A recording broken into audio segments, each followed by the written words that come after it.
Good morning, students. Yes, are you there? Let us begin with an opening prayer, then we begin. Somebody to begin an opening prayer. Okay. Judith.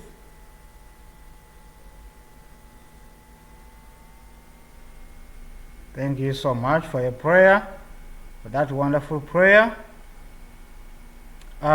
Today, of course, as I have told you earlier, we are going to look at the factors affecting demand. And of course, we are going to look at the factors affecting demand. But before we look at the factors affecting demand, members, do you hear me?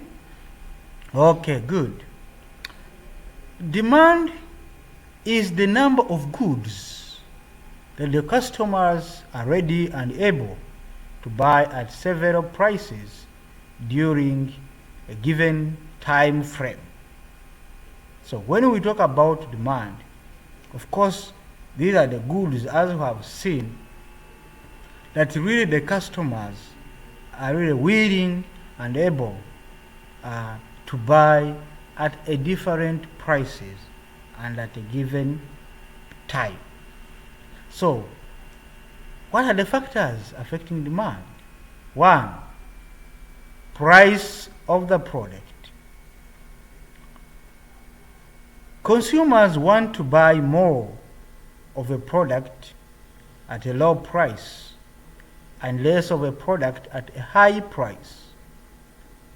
This inverse relationship between price and the amount consumers are willing and able to buy is often referred to as the law of demand. So here you have to look at the price of the product. These are some of the factors affecting demand. How are the prices, the low, the less of the price? Next, the tastes and preferences of the consumers. The tastes and preferences of the consumers. There are all kinds of things that can change one's tastes or preferences that cause people to want to buy more or less of a product. For instance, if a celebrity endorses a new product, this may increase the demand for a product. Why does it increase the demand of the product? Because this celebrity is already known by very many people. So people prefer to buy products because of that celebrity and is a renowned person. Another example is that a person may have a higher demand for an umbrella on a rainy day than on a sunny day. We all know people tend to buy umbrellas when it is rainy seasons. So this is a challenge. So when it is sunny, people may not buy the umbrellas. So that's why we have tastes and preferences, of course, of these customers or consumers. So they have to look at the time that they have. If it is rainy season, people will buy more, of course, the umbrellas. When it is sunny day, people will not buy. So all we have to be reminded of the tastes and preferences of the consumers. Yes. Then next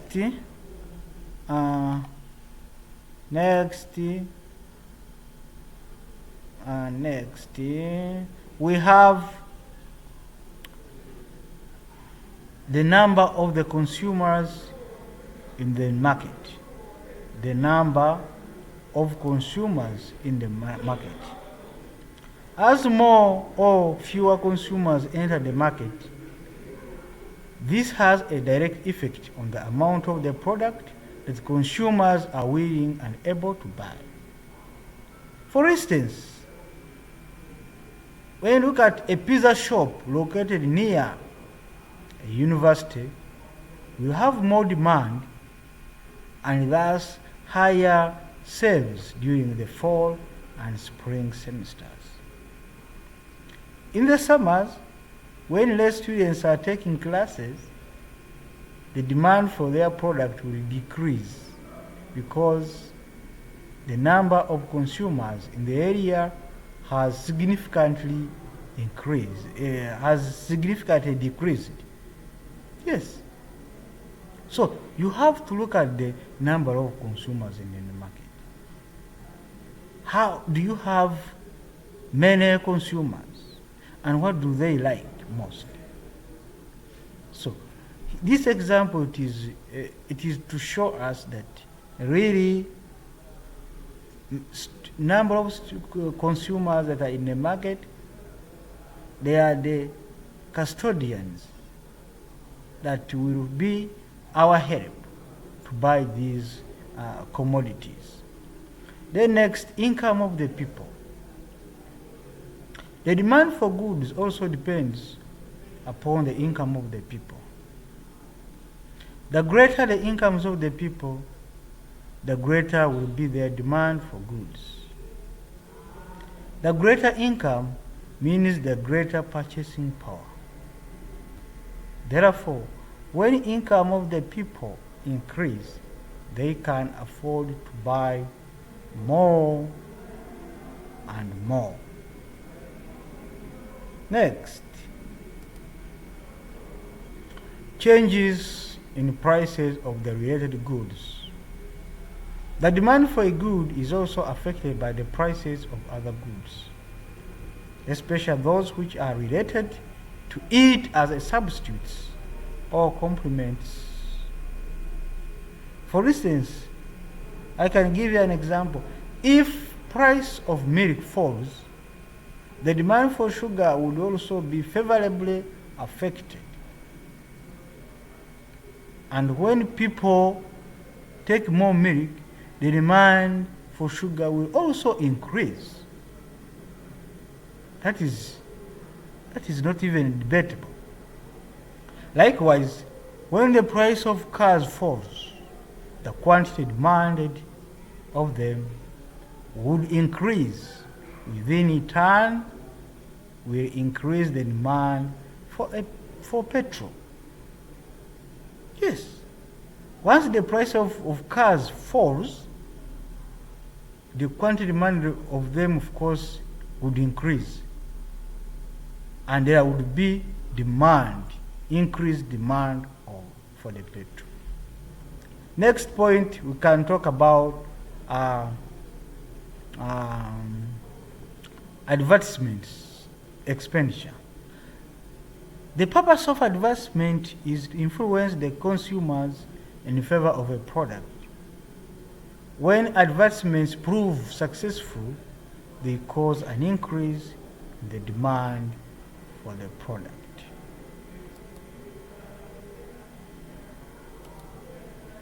Then, when we come to the last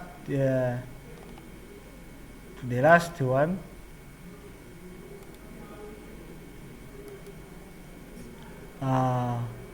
consumers' expectations with regard to future prices.